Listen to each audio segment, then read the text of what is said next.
You are live on Shally's Alley. It is the last Shally's Alley of February, Friday, February 28th.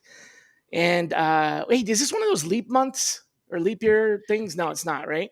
So It's today is the I, last day of February. I think there have been more than enough days in February already. Yeah, no kidding. Let's just end this thing. Oh man. So everybody, the man that needs no introduction, my friend Stefan. Oh boy. Stefan, what was that? I'm just gonna bite the bullet and admit to my mistake. I have known Mr. Rothberg for many, many, many years, since back when we both were handsome. And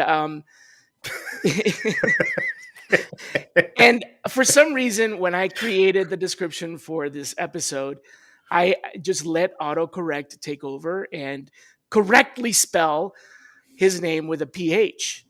And of course, I have caught more grief for that than than I've caught for any other mistake that I've ever made in my life. So I'm so sorry about that. No worries at all, Siobhan. No worries. Coming from Shally or Shalindra, Shackle, Smeckle, I just the irony of it. Surely you must be joking. Surely I am joking. That's right.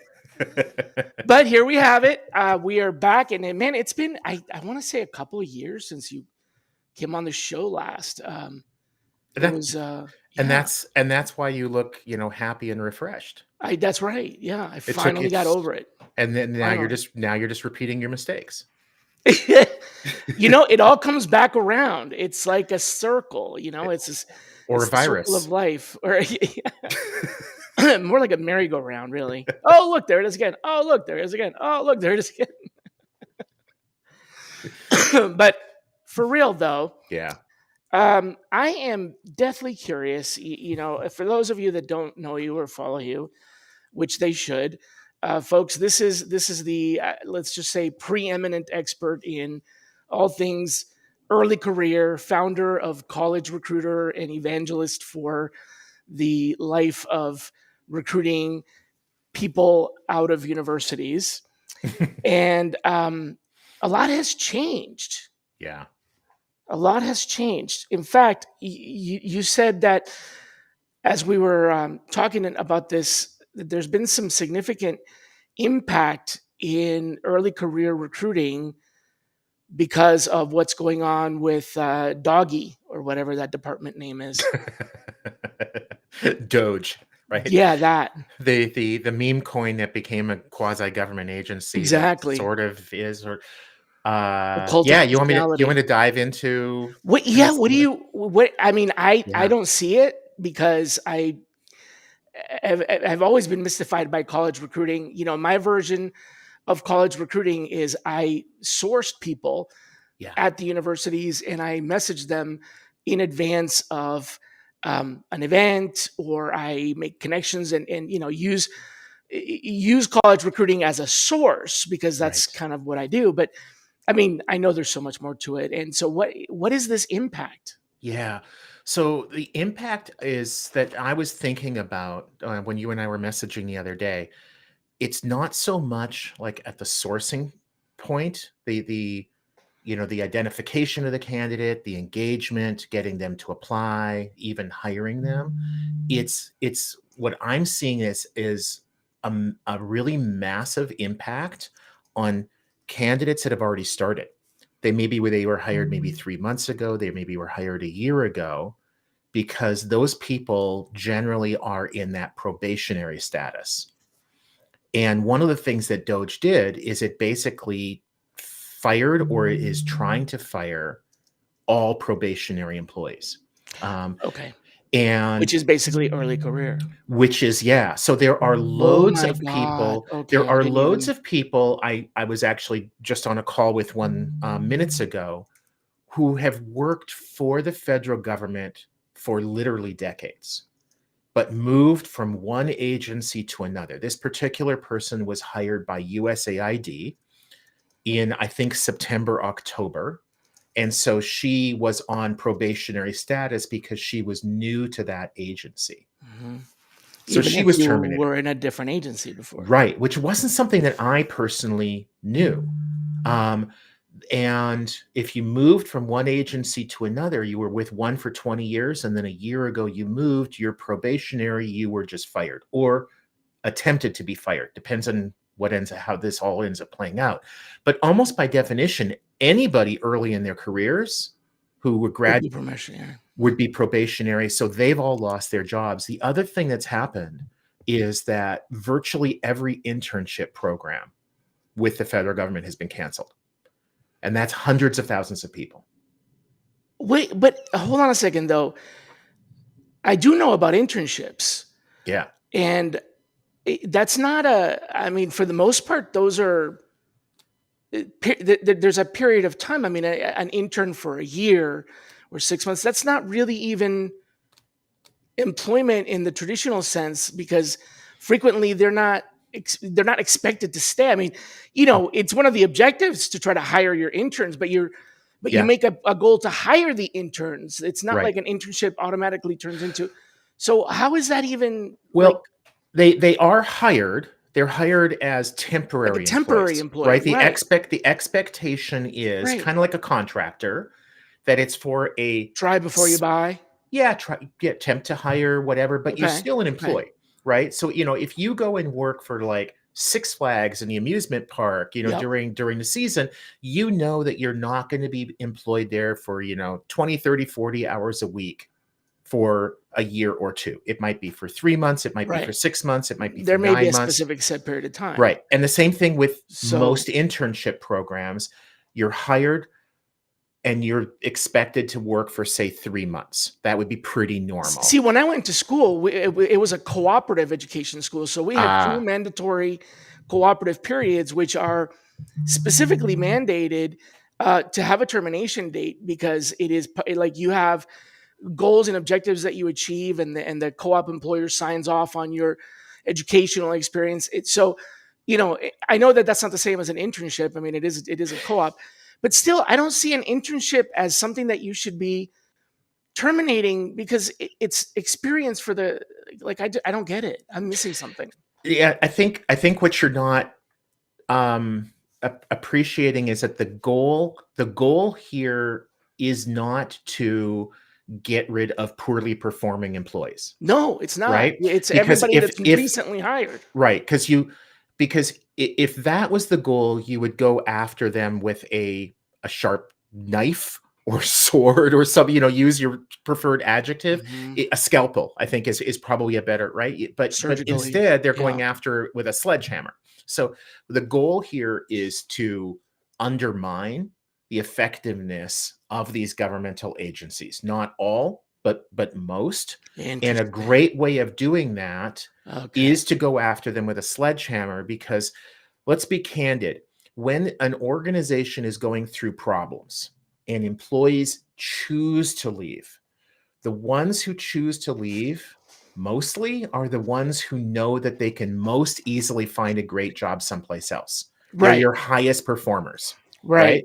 Because it's So like it's easier to leave. exactly. So the people that you tend to keep are the people who are going to be the least likely to be able to find a job someplace else. They tend to be your lowest performers. Hmm. That's what we are getting with the DOGE. Now, there are people that I know that will say this is a good thing. We don't want our government to be effective. We don't want our federal government Okay, to now we're getting get into stuff like done. the nefarious. Yeah, but there are people out there who are supportive of this for the reasons why it's happening, that they're trying to reduce the impact of the federal government on our lives. Okay, and this is one way of doing that. Yeah. From just some simply early career standpoint, if you get rid of all probationary employees, that's a really fast way to massively reduce headcount, Yep. and they have the least protections. So I So don't it's agree easier. with it, but it's rational. It's It's easier. It's right. probably going to be pretty effective. And I think caught up in that are the interns. Um, I, Because they just It They were the recent ones. Sledgehammer, recent, Wow. probationary. Right. I mean, we're seeing that some workers from like the was it the nuclear safety, whatever it was, that they've been So rehired. yeah, Like, that so there, I know clearly about there have been that. some mistakes and they're kind of That's what I was gonna backpedaling. say, right? Maybe this wasn't I don't know if it was thought intentional. all the way through. Exactly, right. Maybe Yeah. internships weren't on the radar, but just got caught up. But I mean, I will tell you this though. I had some experience, firsthand experience with USAID myself. Folks might not know this. I'm a returned Peace Corps volunteer, and I did a full tour in the Peace Corps. And one of the projects that I initiated was um, I created a cooperative, an agricultural cooperative, Hmm.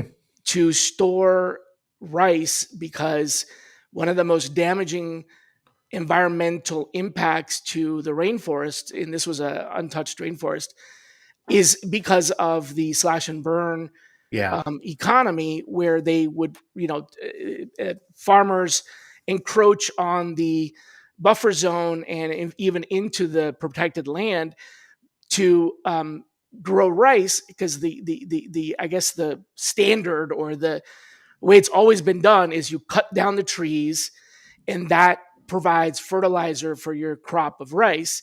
What Hmm. they didn't realize, and what most of them don't know, is that the richness of the soil is only 10 centimeters deep in the Hmm. rainforest. And so by cutting down the trees, you're essentially, yes, you are getting fertile land for a couple of seasons, but without the protection of those trees, it gets washed out very quickly and it Ah. becomes, unusable land. So my job was to try to curb that encroachment, and I created a cooperative where they would store their rice so that they wouldn't have to turn to selling it. It's a bad economic equation when the rice producer makes rice out of their farm and then sells it to the merchants that come in truckloads at the harvest price, which is the lowest price of the year. And then those very same merchants come back 6 months later with that very same rice and sell it at 10 times the price because it's been stored. So the answer Hmm. was, hey, why don't we create a And bank and account? and the reason that the farmer would be buying that is as seed, right? So No, that they they buy it can. for food because they Oh, sell they're buying it all for of their food production. even. Yeah, Oh, so the farmer who's grown way sells their more crop, than they can consume themselves, they still have to buy part of that back just to feed their all of it, family. because they can't store Interest it. Oh, wow, Rice is okay. very difficult to store. Yeah. The only way that they try to store it in 55-gallon drums, but unfortunately, most of the 55-gallon drums that you find in this part of the world are formerly used for malathion and other types of Mm, life chemicals, that lifetime chemicals. So what we did is we created silos where they could deposit their rice and build up essentially a bank account of their rice, and they would all pool their rice together.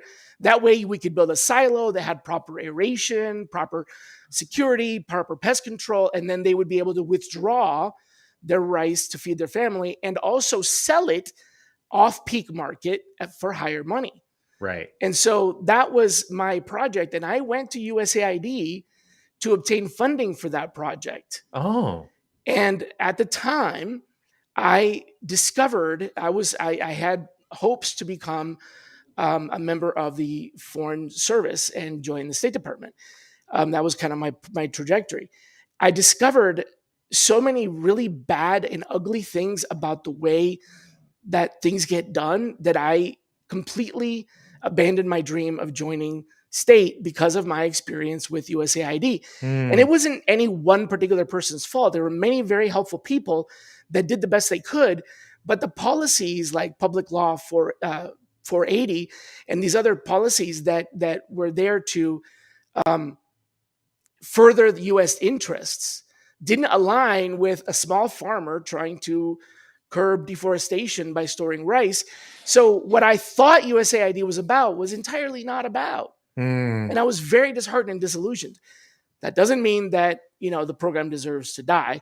I'm just telling you that I did encounter quite a bit of really well entrenched policies that were, in some cases, older than. I mean, they started during the beginning of the Vietnam crisis. Hmm. So they're that old, and so this was, I was there in the 90s, so they were 20-year-old policies already that were way out of date. So, Yeah. yeah, I mean, there's probably a lot of that going on. It just doesn't. But you're right. Seems like punitive. It seems like a sledgehammer to just try to solve a quick problem without looking at the impact that this has on college careers. But I want to ask you this question: brutally cut through the noise, brutally Sure. honest truth about early career recruiting. Yeah. What I want to push you to challenge the outdated hiring practices and expose major blind spots, because government aside, Yeah. okay, it, most I maybe this is my ignorance. I expect that most college careers start in the private sector. Um, Yes. so even if we completely flubbed this one, there's still a lot of hiring going on that employers do with early career. What is the most Yeah. brutally honest truth that employers don't want to hear about early career hiring? Oh, this might sound hard. It's actually really easy. Yeah. Um, it there is almost no um, statistically significant difference for benefit to hiring a student from an elite school. Oh, Um, right. Okay. and em- Okay. employer after employer, and this is mostly within what used to be called college recruiting, Mhm, is now mostly called like early career, early mhm. talent, something along those lines. You still see companies with a college recruiting department or university relations, but a lot of them have Industry relations, changed. yeah, A lot of okay. them have changed to early career, but it's, if it walks like a duck and it talks like a duck, it is a duck. So let's Mhm. just talk about all of them. The reality is that the majority of the people in those departments really enjoy fancy corporate travel. When they go Oh, out, oh, okay, you wanted the oh, brutal truth. Here it is, Shally, or Cindy, interesting. I didn't or know this. Siobhan, or Shelley. We'll get back to that. Sally? Sally, yeah.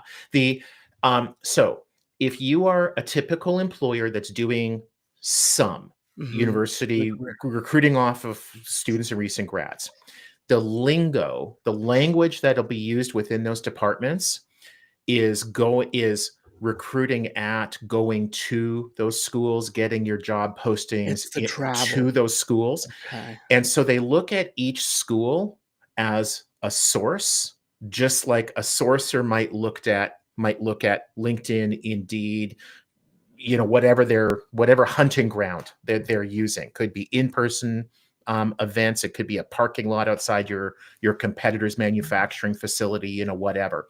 So if you're a university recruiter and you've been assigned these 5 schools, all of your incentive systems are built around networking with the career service offices, the professors, the department chairs, et cetera, at those schools, which means going there and buying them dinners, treating them to concerts, sporting events, whatever. In return, a lot of those recruiters will get, literally, they'll get really nice tickets to the homecoming football game. They I get to see. stay in fancy hotels. They get nice steak and wine dinners. There's a lot of that. They rack up a lot of travel points when they do that. And then during off season, they can take their family on a nice Mhm. vacation to Costa Rica. So it's a That's junket. part. It's a It press junket. is. Okay. When I was in undergraduate business school, one of my professors referred to that as feather bedding. You kind of like create a nice cushy existence for yourself. Now, Got it. it's entirely rational for the individuals in that system to want that, to like Right. that, to get Right. back to that. I thought, wrongly so, in March of 2020, I should say, when COVID hit, Wow. and all these internship programs were under stress, some of them canceled. There was virtually no on campus recruiting the next year in Oh, the yeah, we fall of talked about that. 2020, 2021. There Yeah. was almost no I thought that was gonna be the break in the chain, that link was gonna be broken, and that large employers would realize we don't have to go on campus to recruit students and recent grads. And in fact, we shouldn't be going on campus, because when we do, we're limiting ourselves to currently enrolled students at a very small number of schools who all kind of have the same professors and curriculum, regardless of their skin color, regardless of their gender or other characteristics. It's the opposite of diversity, because they all come out with the same thinking. And a good large organization would want to fish from a large pond, a lake, not a small one. But the opposite ended up happening. As soon as it could snap back, it did.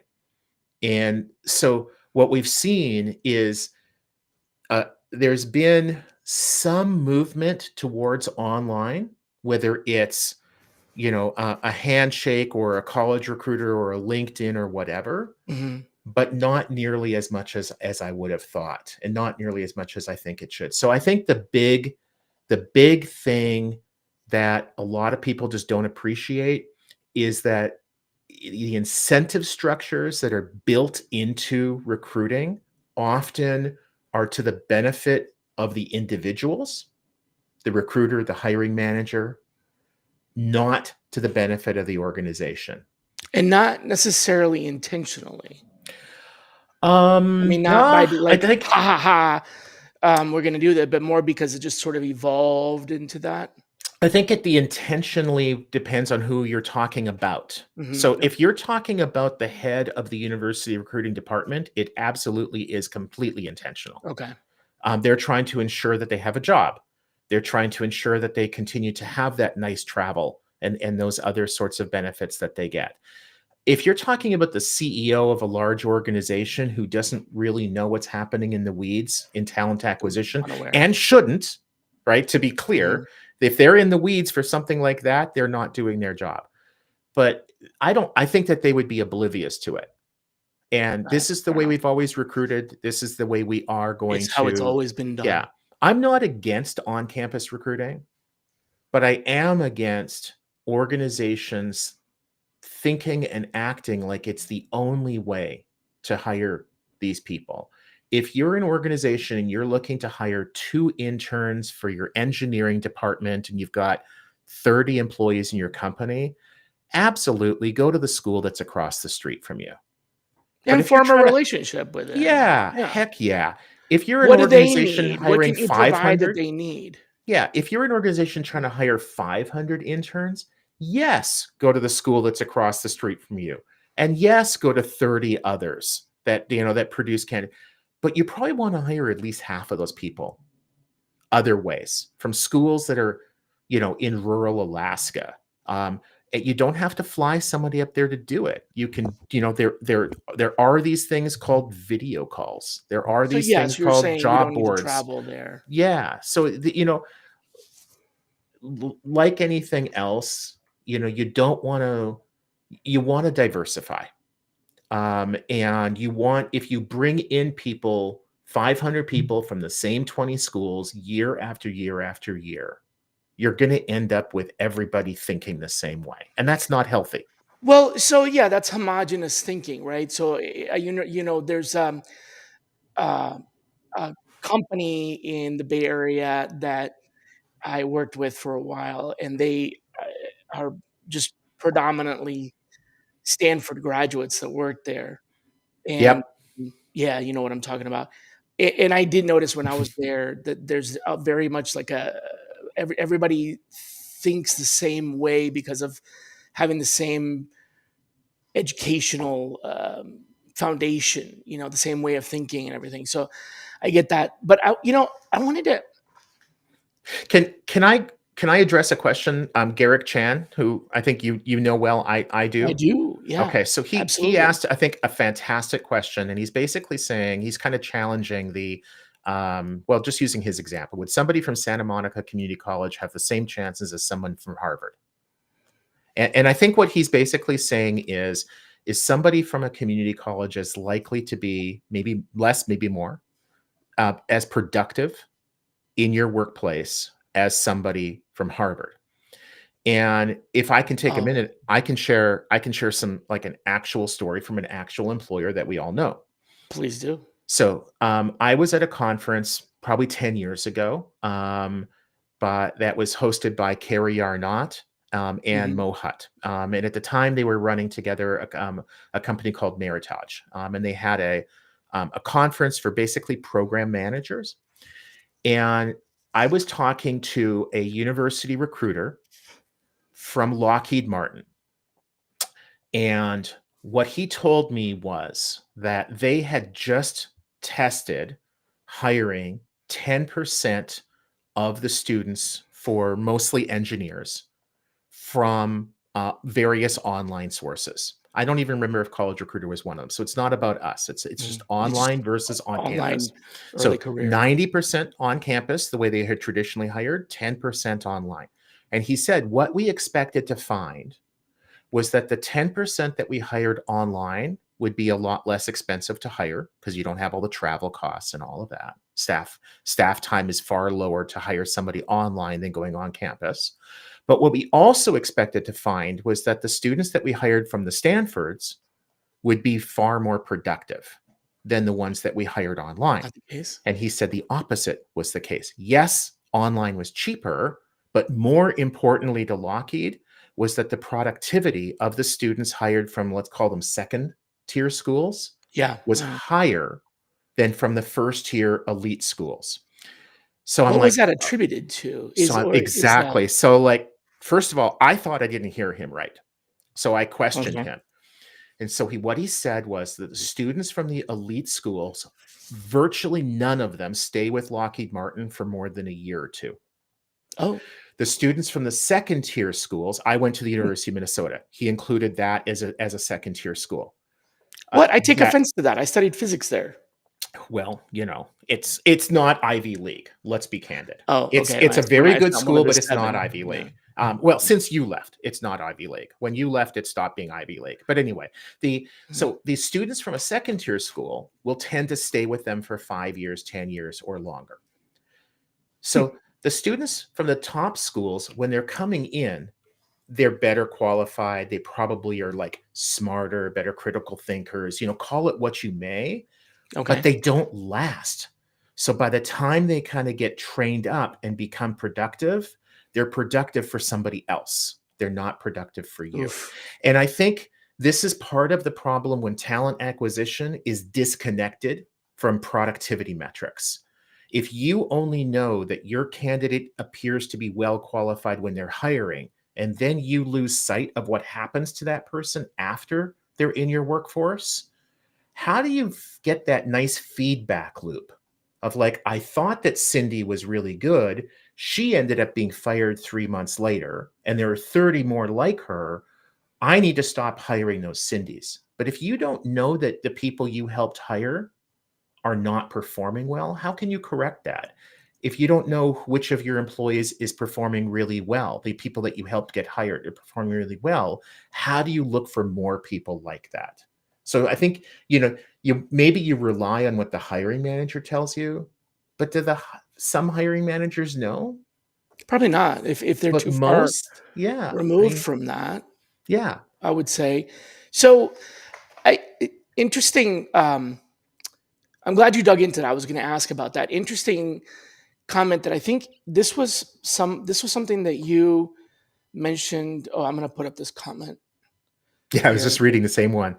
This is Yeah. great. Yep. Yep. Yeah. Yeah. So That's so yeah, so you had made this comment once before. mm, I think when I was asking you about preparing my kids for um, early career recruitment, and this yeah. was some years ago.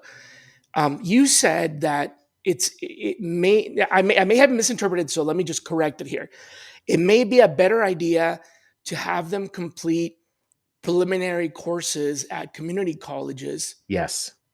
and finish their education at a brand school. So like Yes. first 2 to 3 years of school, go to the school that's nearby and Hmm. costs less, but it's still a good school. Like we have a lot of them here in Georgia that are good schools that have good names, but they Yes, don't cost the same as MIT or Stanford. And then they can finish their last year because what employers really look at is where the degree came from. So correct. is that still Yes. sound advice? Did I interpret that correctly? You did, and I'm glad you brought that up because that's another issue. So there are a couple things. You mentioned one of the benefits. So the employer that's recruiting, you know, seniors, fourth year students, um, or perhaps even from like juniors going looking for internships in between their junior and senior year, they're going to see that you're attending Emory, University of Mhm. Minnesota, Right. That's MIT, true. wherever it is, right? And Right. that's what's going to matter the most to them. So that's a really good benefit to graduating, maybe going to from your last 2 years at a brand name school. Um, the cost savings of going to a second or third school, or as Garrick said, like Santa Monica Community College, it's far less expensive to go to a community college or a second or third grade school. And so the student loans that you graduate with are far smaller, which gives you a lot more flexibility about where you look for work.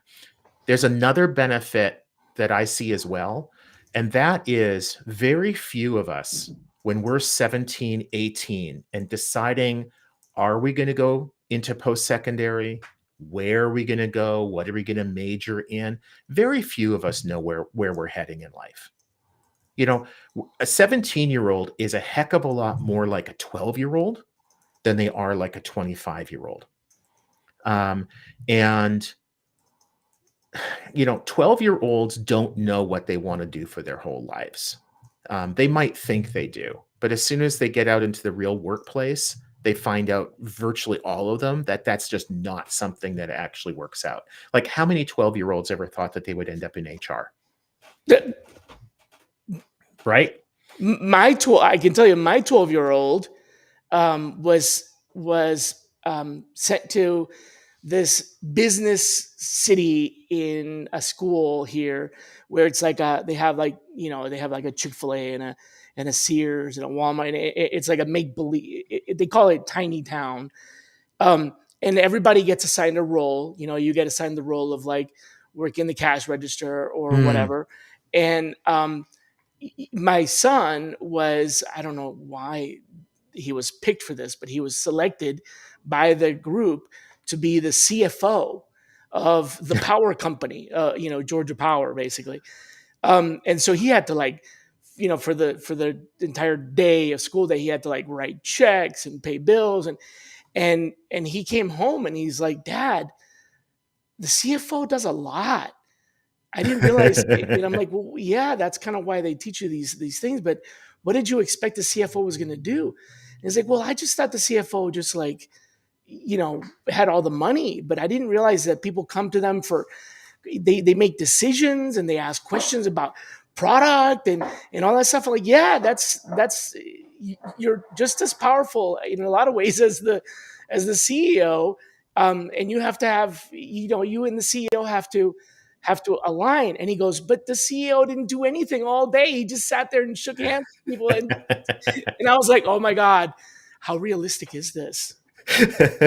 So I will not tell my wife, who is our CEO, that you were trash talking No, I'm CEOs. talking about the CFO being like an overworked, underappreciated Yeah, member of the executive suite. yeah, and Yeah. yeah, and 12-year-olds don't know what a CFO is, No, had no right? idea. Well, he came back Yeah, and he was like, I very don't know if eye I would opening, want to be the CFO. It's too stressful. right? Now, I think also that a lot of it had to do with the fact that the kid that got selected to be the CEO was probably the popular kid, and he probably didn't do any of the things he was Mm. supposed to be doing. Just being the popular kid. Like I'm sure that there wasn't.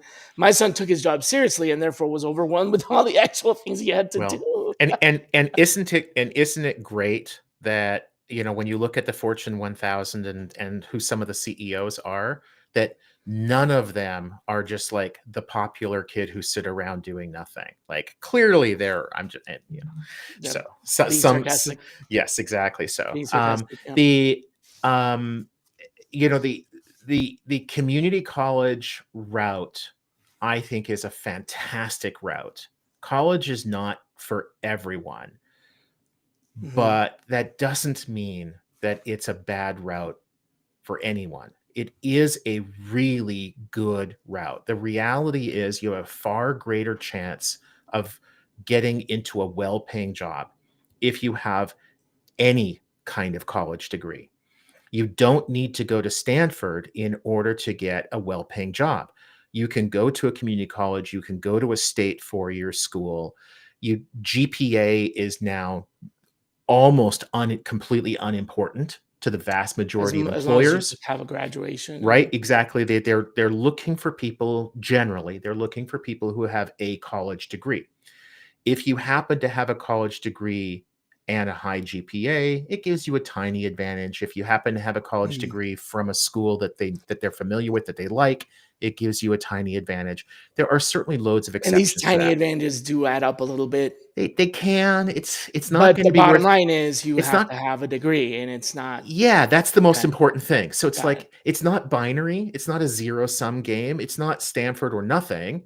If you're choosing between Berkeley and Stanford, maybe you choose Stanford. But choosing between a community college so you can Or perhaps none even at work all, or right. none at all, community college is a heck of a lot better. And then maybe in those 2 years, you're going to kind of find yourself. You're going to maybe mature. Maybe you're going to realize, you know what, engineering is for me. If I'm going to be an engineer, I need to have a four-year degree because that's what you have to have as an engineer. It has to be a four-year engineering degree. So there are majors that matter. There are schools that matter, but that's the exception, not the rule. The reality is the vast majority of college and university students are employed by large organizations on the corporate side, not the government side. And their major has almost nothing to do with their occupational field. So you will see like one of my kids graduated with an environmental sciences major, and she's a data analyst, in the Hmm. HR tech space. She's not using her environmental work. Now, does she want to get back to that? Yes. But that wasn't her first job out of school. I see this over and over and over again. You see history majors going into sales.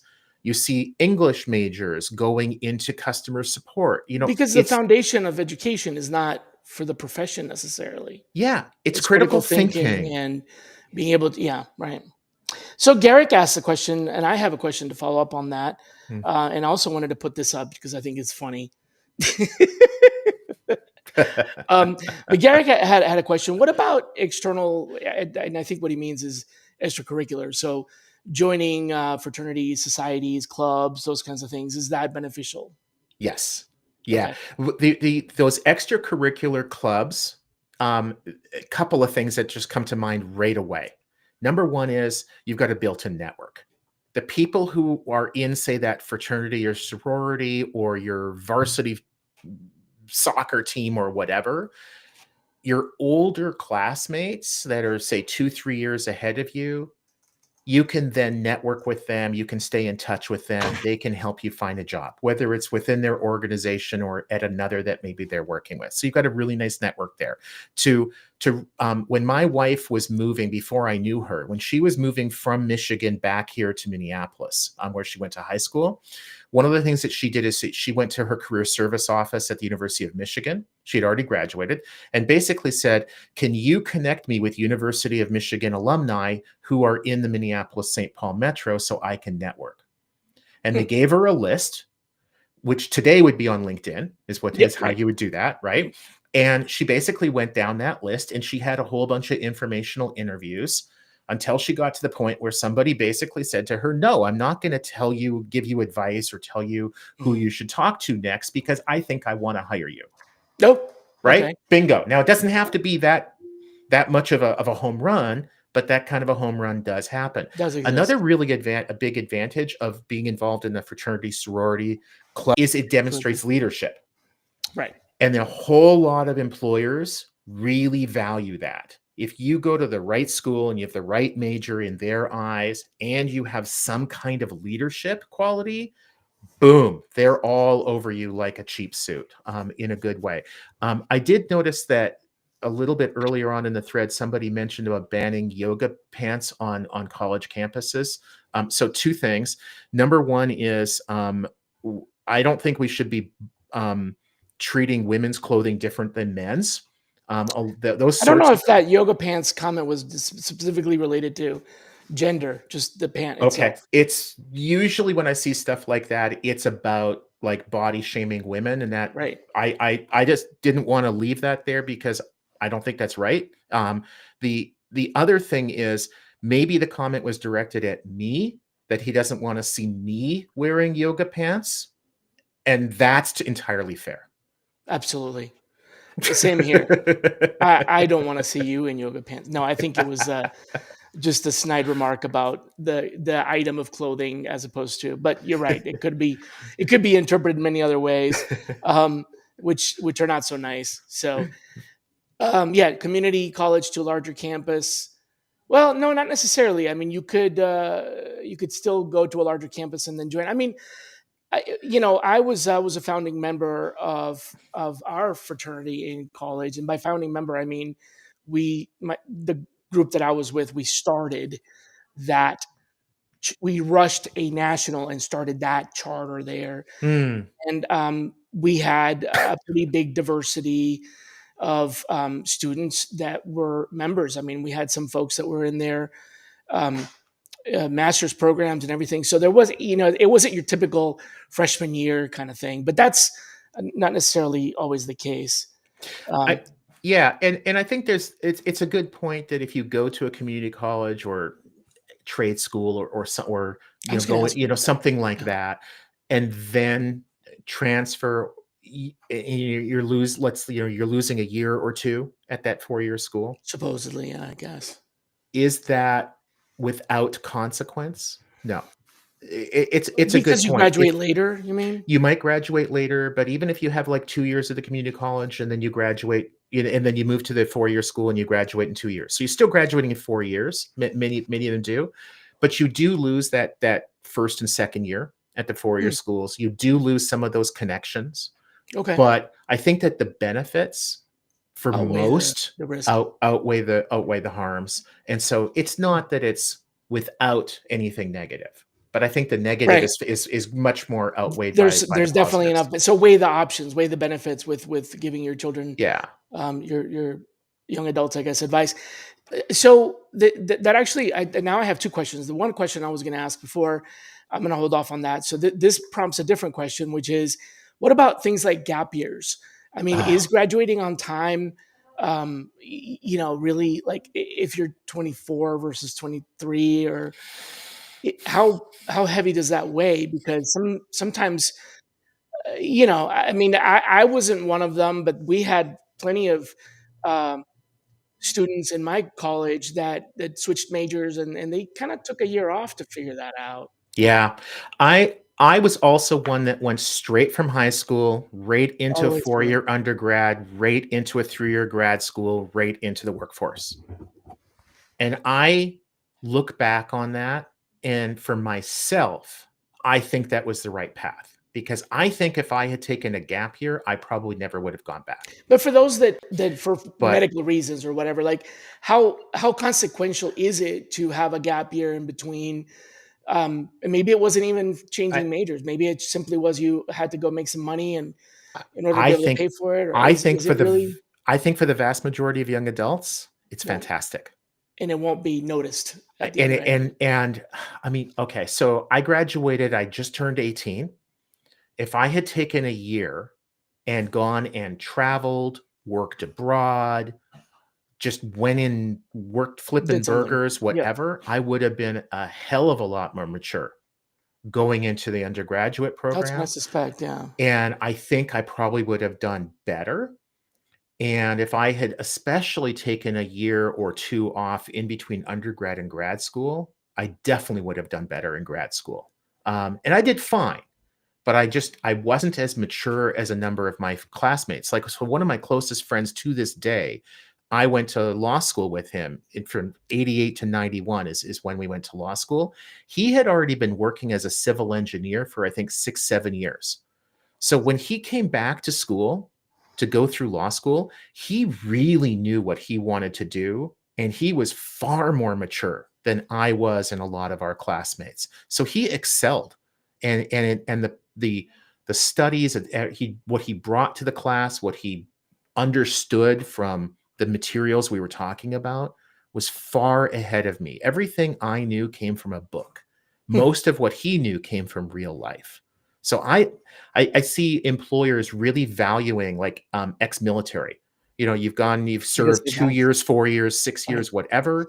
Maybe on the GI Bill, you go back to school, you graduate with a nursing degree, whatever it might be. Wouldn't you rather hire that person than somebody who went straight through school? Well, sometimes people graduate at 17 because of the timing of our admissions into school. I, for example, um, graduated when I was 17, not 18, and so will my son because he like literally missed it. Like he's the oldest in his class Mm, because of that. So there's kind of and he's been pushed ahead in order to make up for that.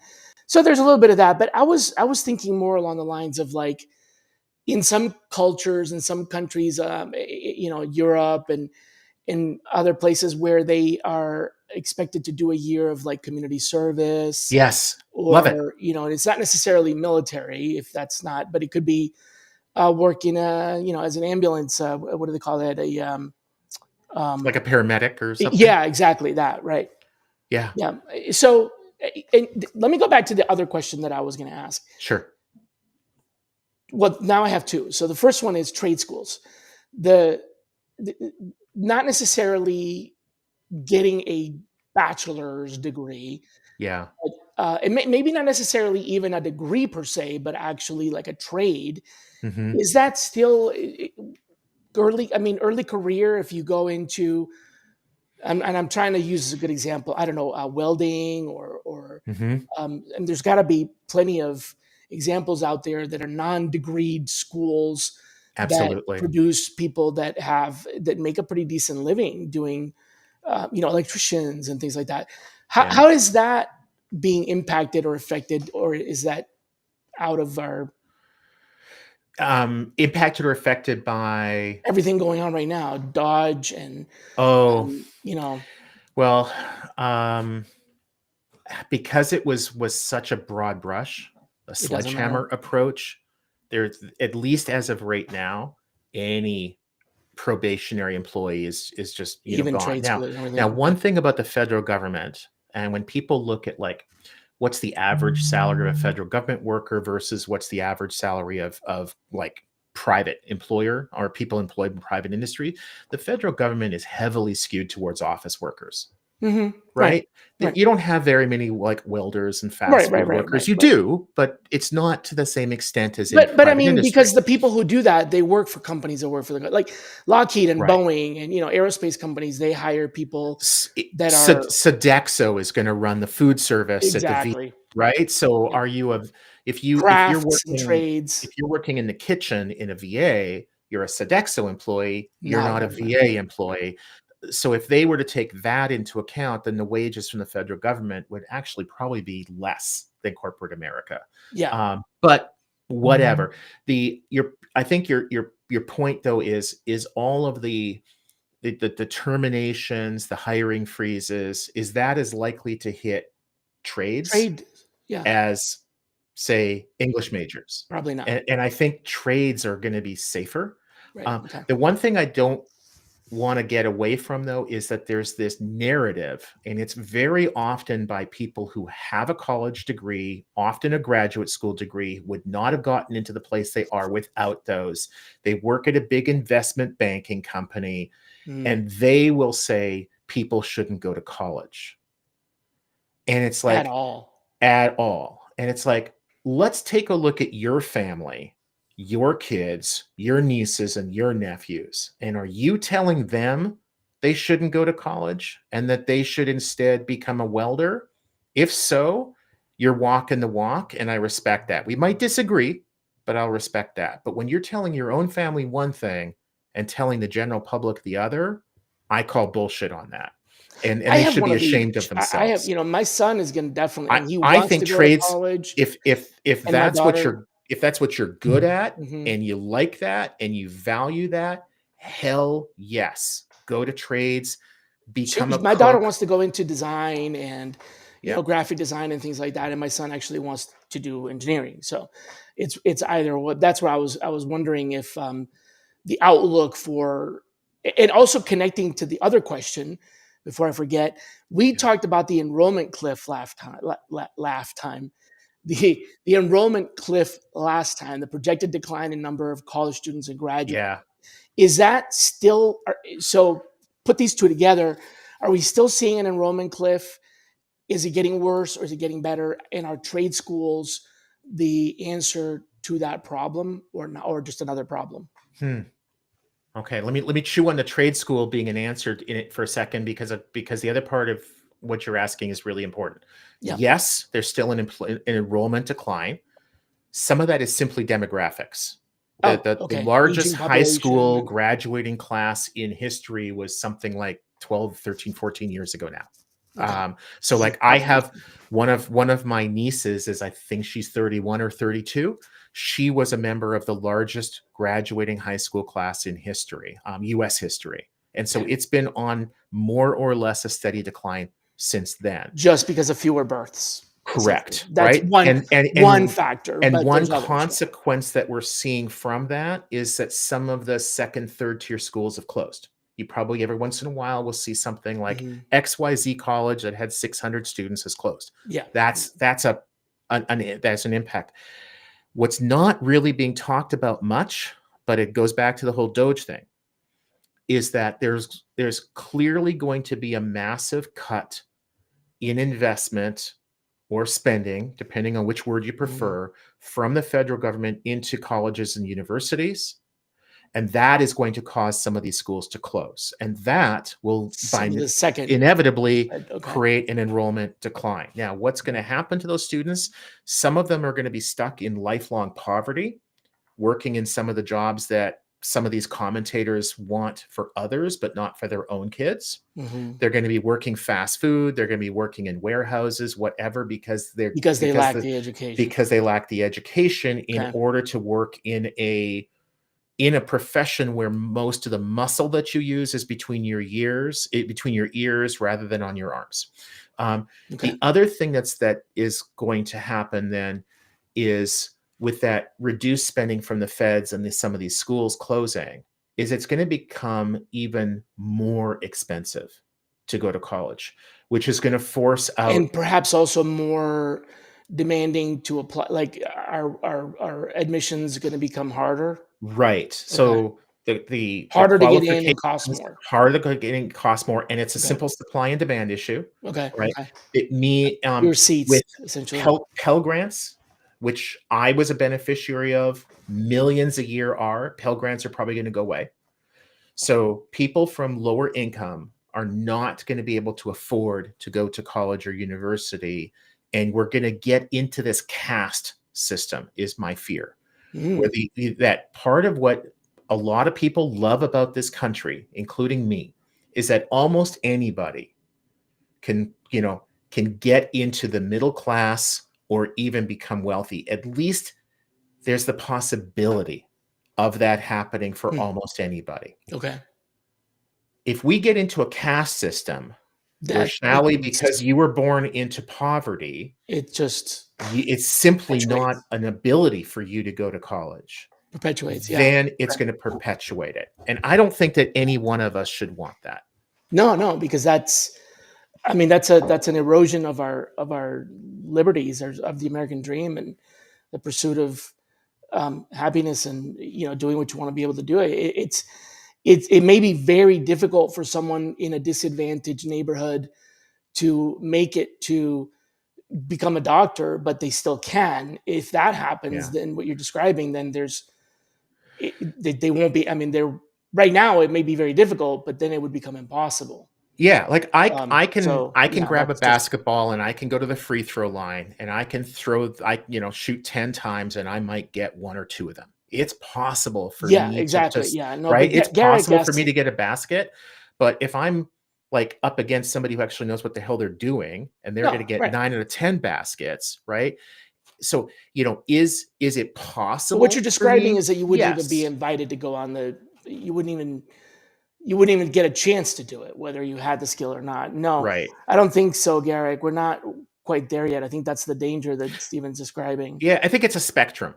There are definitely elements of our society that are consistent with a caste system, but it's not full blown like it is in some other countries. Right. Yeah. No, I mean, what you're talking about is a much more a much higher barrier for moving across, almost like what you see in those dystopian movies where there's like the wall around the different, castes, Yeah. but not, virtually, not physically. Um, so trade school is still a viable option, and Yeah. and I guess what I'm wondering is because there are some jobs that do require a great degree of specialization, even though they don't necessitate a degree. In other words, like, and I'm trying to think of something. If you worked in the Navy in a submarine and were exposed to the nuclear reactors that are used on those submarines, you may not have a college degree, but you have a skill set, and know how to work around radioactive equipment, and you could still have a very profitable career Mhm. in and around nuclear power without necessitating a college degree. So there are options. Just wondering how much that's being eroded by this. Is the same cliff happening to that, or are we seeing the shift of people who don't go to college to get traditional degrees, whatever that means, going to trade schools instead, or are they just not going to anything? Um, And I like this comment about mhm. apprenticeships. I do believe apprenticeships are a really good option. Yeah, I've definitely disagreed with a lot of whatever that person has written, but that one, 100% totally agree. Apprenticeships, and for those who aren't familiar with them, do a little bit of Googling. Way more popular in Europe, especially in countries Mhm. like Germany, than they are here. Learning They're a trade they're through. fantastic on-ramps to Why don't we do that lots of here? different professions. We don't do that here because our university system is basically for profit, and Oh, I it's see. not in the best An interest apprentice. of a I was of thinking a apprenticeships so are there's this on the side of the trade school the versus the yeah, and I'll definitely want to come back to the are there more well, let me answer the trades one first. Are there more people going to trades? I don't know. because of the I'd decline. be really interested to learn that. I could see that being the case. Like anything else, there are going to be people who maybe couldn't get into a traditional liberal arts college or university who absolutely will not go to trades, right? They're going to be those people. Their school But they're nearby going to be shut down. They people, don't have an option. They can't go anywhere because they can't. yeah, it's So now they. they're the no interest, whatever, but they're going to be Oh, people who are on the margins. I'm not sure if I should get a with history major or if I should become a chef. right. Those people that on the margin, I think, are going to be more likely to go to culinary school rather than Okay. becoming a history major. I think there'll be some of that. I think that's inevitable. But to go back to your point about, or what we were talking about with apprenticeships, the the beauty of apprenticeships is that it's like when you talked about co-ops versus interns, Mhm, internship mhm. is usually 3 months long, co-ops are usually a year, sometimes two, Sometimes, yeah, apprenticeships are even longer. And when an mm, employer takes you in as an apprentice, there that is should definitely be introductory. yeah, there should be no expectation that you know jack shit about anything because you're probably 16, 17. For in a lot of countries, it's actually an alternative to a high school degree, not even just Okay. a college degree. Like And then the by the time finishing. you're 18, 19, 20, you are like an expert at working that piece of production line Right. equipment. Whatever the apprenticeship is in. Printing or, Right. Now, yeah. if they are almost inherently better suited for an industrial economy than an information Okay, economy. The way okay. that they've been used mostly is in manufacturing. But there's nothing inherent about apprenticeships that say that What you have about to teach them with your hand. construction or I mean, you could hire somebody as an apprentice and teach them accounting, right? Eh, That's all or here. white hat hacking. I mean, how many of Right. these white hat hackers don't even have computer science degrees? They just learned Right. through the school of, I scrappiness and scripting, and they just kind of figured it out. Yeah. So I think one of the big reasons why the US and some other countries, like there are more apprenticeships per capita in Canada than there are in the US. Hmm, Canada is more like Europe than the US is, right? okay. So it kind of stands to reason. But they're so much more popular in other countries than here, I think, because there's this sort of evil symbiotic relationship between the government, the banks, and higher education.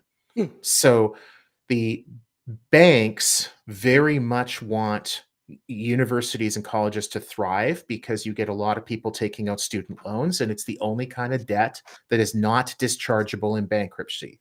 oh, okay. Okay. All right. The Okay. government wants that as well because the government funds a lot of those student loans. A lot of those student loans, like when interest rates were super low during COVID, like they were basically at zero, student loans were still at 6, 7, 8%.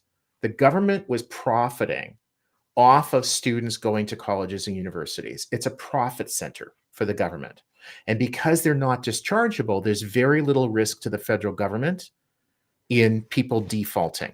If they made those loans um, defaultable, if you could default on a student loan, you'd see a lot of people defaulting. That would cost the US Treasury and therefore us as taxpayers a lot of money.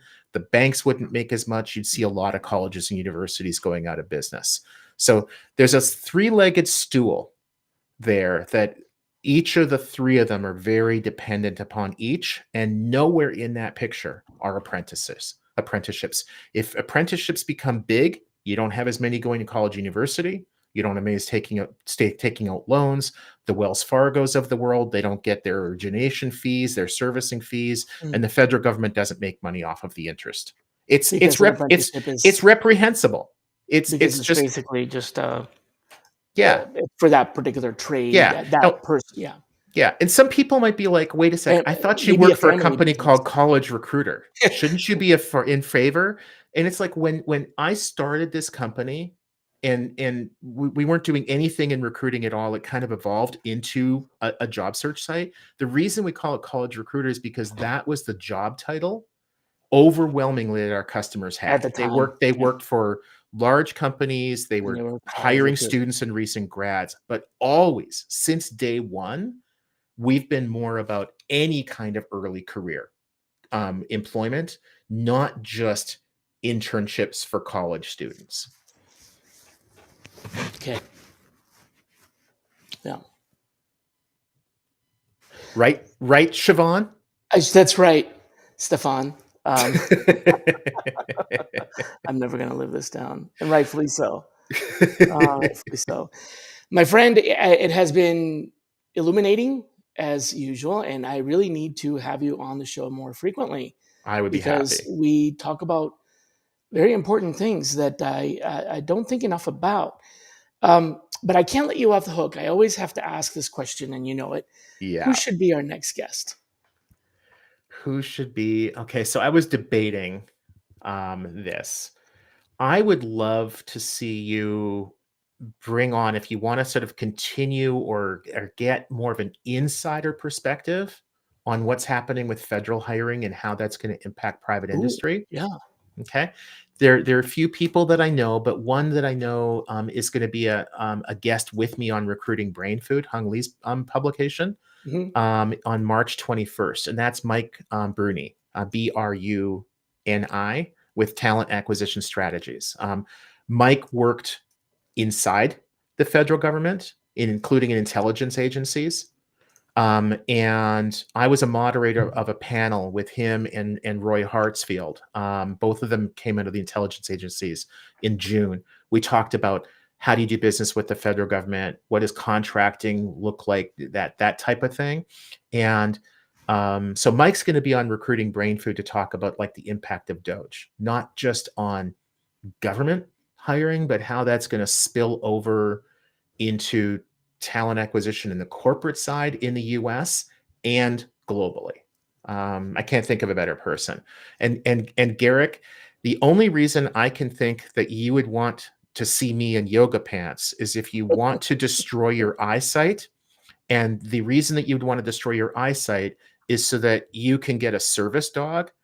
I think you should just go adopt a Get dog a and dog. not have to go through the whole service. Absolutely. There's a better path to It's getting a very dog. painful. It's very painful. Yeah. Yeah, but believe it or not, I actually know Mike Bruni, and I would be Sweet. very happy to bring him on if he'd accept the invitation. We actually did a project together. So, Oh, well, thank you very much for being an honored guest and allowing me to murder your first name. It won't happen again, but I promise you that.